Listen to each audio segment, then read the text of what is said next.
It all started a few months ago when my best friend and I made plans for the perfect trip. We'd been talking about it for weeks, an adventure we'd both dreamed about for years. We'd even saved up for it, marking the dates on our calendars, planning all the activities we wanted to do, and getting excited for the memories we'd make together. But a week before we were supposed to leave, I got a text from her. It was out of the blue, and it hit me like a ton of bricks. "I'm sorry, I just can't afford it right now," she wrote. "I'm really bummed about it, but I'm going to have to cancel." I was shocked, and honestly, I was hurt. We'd been talking about this trip for so long, and now, suddenly, she was backing out. We had made so many plans together, and she had seemed just as excited as I was. I tried to be understanding, telling her that I totally get how tough money can be sometimes, and I didn't want to push her if it wasn't in her budget. But still, something felt off.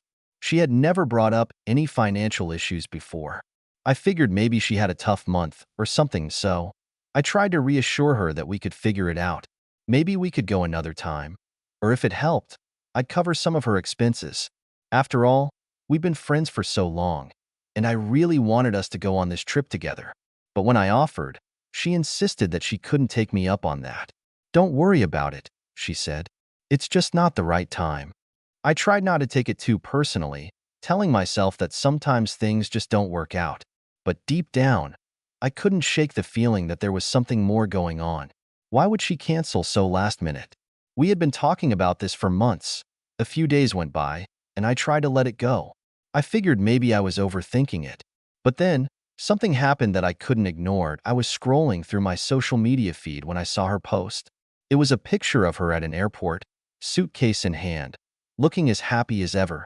And there, right next to her, was someone else. She had gone on the exact trip we had planned. Only this time, she was with someone else. I couldn't believe what I was seeing.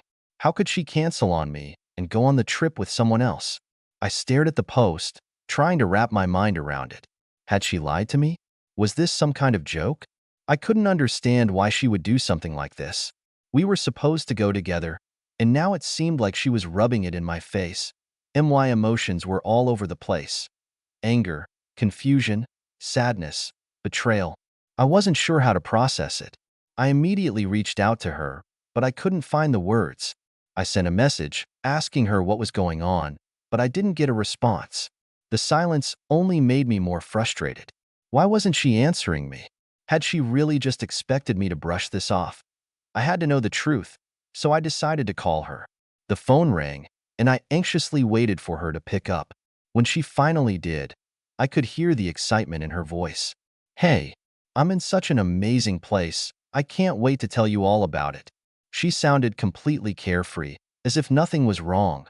But I wasn't having it. I had to ask, "Why didn't you tell me? You told me you couldn't afford the trip, but now you're there with someone else? What's going on?" There was a long pause on the other end of the line. I could hear her take a deep breath before she spoke. "I didn't think you'd understand," she said softly. "I didn't know how to tell you, but I've been planning this with someone else for a while now. I really wanted to go, but I didn't know how to back out of our plans without disappointing you." Her words hit me like a slap in the face. "So, you just lied to me? You could have told me the truth, but instead, you let me believe you couldn't go and made me feel bad for even suggesting it?" She was quiet for a moment, and then she sighed. "I didn't want to hurt you, but I didn't want to cancel on the other person either. It wasn't easy, and I didn't know how to juggle both things. I didn't know what to say. I felt betrayed, and the way she was justifying her actions made me feel even worse. It was hard to imagine that she hadn't considered how hurt I would feel. I had always been there for her, and this was how she repaid me, by choosing someone else over me without a second thought. "So, that's it? You just didn't think it was important enough to be honest with me?" I asked, my voice shaking. She didn't have a good answer.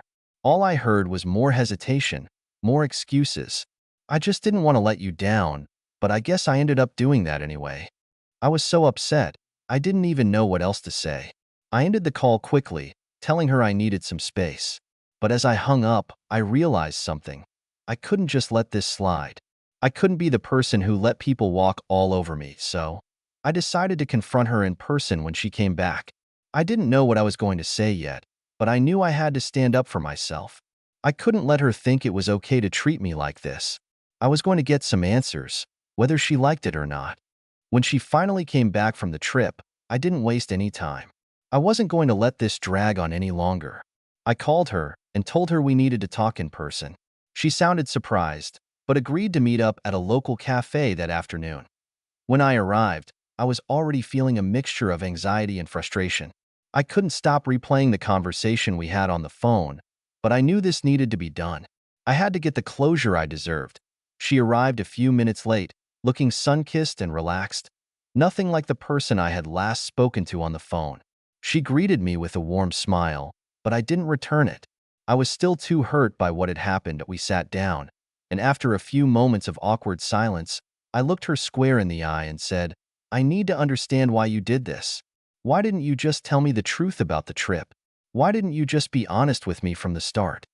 She shifted uncomfortably in her seat. "I don't know. I guess I thought you wouldn't understand. I didn't want to hurt you, and I didn't know how to get out of our plans without disappointing you. It was easier to lie than to face the reality of letting you down." Her words stung, but I couldn't just let it slide. "So, you thought it was okay to lie to me and leave me hanging? You really thought I wouldn't understand? I would have been hurt, sure, but I'd rather you told me the truth than string me along with excuses." She looked away, guilt starting to settle in. "I know, and I'm sorry. I really messed up." I could see that she was genuinely remorseful, but that didn't change how I felt. I had given her the benefit of the doubt, and in return, she had chosen someone else over me. I wasn't sure if I could just forgive her, not yet at least. "It's not just about the trip, though," I continued. "It's about trust. You lied to me, and now I'm questioning everything. If you couldn't be honest with me about this, what else have you not been truthful about?" She was silent for a long moment, then looked at me with tears in her eyes. "I don't want to lose you as a friend. I messed up, and I'll do whatever it takes to make it right." At that moment, I felt torn. I wanted to believe her, but the hurt was still fresh. "I need time to think about all of this. It's not something I can just get over right away." She nodded, understanding. "I get it. I know I've broken your trust, and I don't expect you to forgive me right away. But I want you to know that I'm truly sorry. And when you're ready, I'll be here." We sat there in silence for a while, and I realized that while I wasn't sure if our friendship could ever go back to what it was, I wasn't ready to give up on it completely. I left the cafe with a heavy heart, still unsure of what I wanted to do. The betrayal stung, but I wasn't going to make any rash decisions. Maybe with time, things could heal, or maybe they couldn't. I wasn't sure. But I knew that for now, I needed to focus on myself and figure out what was best for me. The days after that meeting were tough. Every time I saw my phone light up with her name, my heart would skip a beat. Part of me wanted to reach out, to tell her that I was ready to forgive her and move on. But then I would remember the hurt, the sting of betrayal that still lingered in my chest. It was hard to erase the image of her smiling in the pictures, enjoying the very trip she had promised me we would take together. I spent the next few days thinking about our friendship and everything we had been through over the years. We had shared so many memories, and I had always considered her one of the most important people in my life. But this felt different. I had been made to feel like an afterthought, like I wasn't important enough to be considered when she made her plans. I knew deep down that our friendship could never go back to how it was. Trust, once broken, was so difficult to rebuild. And with each passing day, the distance between us grew. I could feel myself drifting, unsure if I even wanted to try and salvage something that felt so damaged. I took some time away from social media, trying to clear my head. But then, as if on cue, I saw the post. It was a photo of her and another friend, arms around each other, smiling and laughing. The caption was a simple, "Can't imagine life without you." It was like a punch to the gut. I had been replaced that I couldn't stop myself. I texted her, barely thinking. "So, I see you've moved on." She responded quickly, "What do you mean?" I didn't want to say it, but the words came out anyway. "You've already replaced me. You're hanging out with someone else, someone who's clearly better than me." There was a long pause before she finally replied. "I didn't mean for you to feel that way. You're important to me, but I messed up. I was wrong. I don't want to lose you, but I understand if you need space." I sat there staring at her message, feeling a lump in my throat. She had messed up, but so had I. Part of me wanted to forgive her, to let it all go and pick up where we left off. But part of me was scared. Scared that it would happen again, that she would let me down when I least expected it. I spent the rest of the day in a haze, unsure of what to do. I knew I needed to make a decision, but I wasn't ready. And as much as I wanted to pretend that everything could go back to normal, I knew it would never be the same. The question lingered in my mind. Was it worth it? Was it worth trying to fix a friendship that had already shown cracks? As the days went by, I couldn't shake the feeling that something wasn't right. My mind kept replaying the events over and over, the canceled trip, the photos, the text messages, and her words. I found myself checking her social media more than I should have, trying to understand her actions, but it only made me feel worse. I started wondering if maybe I was being too sensitive or if I was overreacting. But every time I tried to brush it off, the hurt would resurface, deeper than before. One evening, as I was sitting on the couch, scrolling through my phone, I saw a message from her. She had sent a simple, "I miss you." For a moment, I just stared at the message, feeling torn. Did I want to open up that door again? Or should I just let it be, knowing that it might only lead to more disappointment? I decided to respond. "I miss you too, but I'm not sure how to move forward." Her reply came quickly, almost desperate. "I understand. I don't expect you to forgive me right away, but I want to make it right. I've messed up, and I'm sorry. I just don't want to lose you as a friend." Reading her words, I could feel the sincerity in them, but at the same time, I wasn't sure if I could trust it. How many times had she promised things and then turned around and broken them? How many times had I convinced myself that she'd change, only to be let down again? But something inside me, something deep down, told me that I wasn't ready to completely let go of her. We had shared too many memories, too much history, to throw it all away without trying to repair the damage, so I agreed to meet up with her again, this time at a park near my place. We agreed to talk face to face, no distractions, no excuses. I wasn't sure what I wanted from it, but I knew I had to hear her out. When I arrived, I saw her sitting on a bench, waiting for me. Her face lit up when she saw me, but I could tell she was nervous. I was nervous too. "I'm glad you came," she said quietly as I sat down beside her. There was a long silence between us before I spoke. "I've been thinking a lot about everything," I started, trying to keep my voice steady. "And I don't know if I can just forget what happened. You lied to me. You hurt me. And that's hard to get past." She nodded, her eyes filled with regret. "I know. And I don't expect you to just forgive me. I've made mistakes, and I don't want to make excuses for them. I just want a chance to show you that I can do better." There was a quiet pause, and I felt myself wavering. She sounded so genuine, but could I really trust her again? "I don't know if I can just pick up where we left off," I said softly, "but I'm willing to try. I just need to know that I'm not going to get hurt again." Her face softened, and I could see the emotion in her eyes. "I understand, and I'm willing to work for it. I'll prove to you that I'm not the person who let you down. I'll be there for you, no matter what." It was the reassurance I needed, even if it didn't completely erase the doubts in my mind. Maybe, just maybe, we could rebuild what we once had. But I knew it wouldn't be easy. It would take time, trust, and patience. But for the first time in days, I felt a glimmer of hope. After that conversation, things were different, but not exactly the way I had hoped. We tried. I'll give her that. We spent time together, laughed at old inside jokes, and even planned a new trip, this time one that we could both actually afford. But something felt off. The connection we had before, the one that made her the person I trusted most, wasn't there anymore. It wasn't like she was the same person, or like I was either. There was an awkwardness that lingered, a reminder of the betrayal I couldn't quite shake off. First, I thought maybe I was just being paranoid. Maybe I was overthinking it. Maybe it was just going to take time. But then came the day when she canceled plans with me again. This time, it wasn't even for a good reason. She told me she was too tired and needed to rest. I didn't say anything. I didn't even respond right away. I sat there, staring at my phone, remembering the last time she had canceled and then posted about being out with another friend. I couldn't help myself. I scrolled through her Instagram, and there it was. A picture of her at a coffee shop, laughing with someone else, I felt my chest tighten, my anger bubbling up again. It was like nothing had changed. She was still doing the same things. Lying, leaving me out, replacing me. This time, I decided I wasn't going to stay quiet.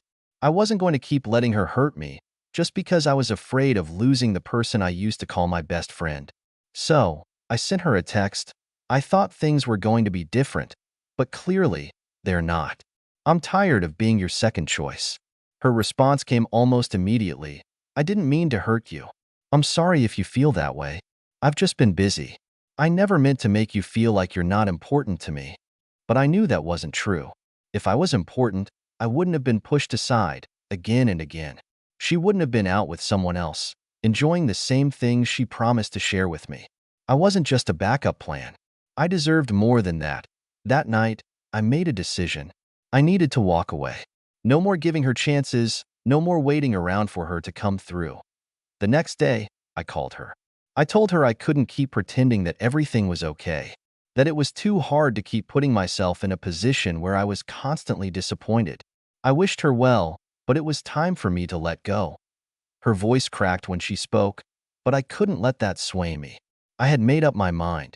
I'll always care about you, but I can't keep doing this, I said firmly. Maybe someday we can be friends again, but right now, I need to take care of myself.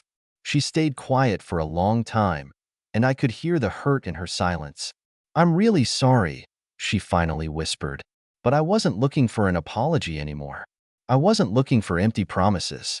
I was looking for peace, and that meant moving on. As I hung up the phone, I felt a weight lift off my shoulders. It wasn't easy, but it was necessary.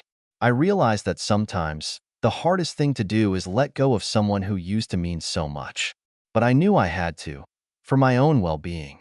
Days passed, and I couldn't help but think about the decision I had made. In some ways, it felt like a relief, like a heavy burden had been lifted from my chest.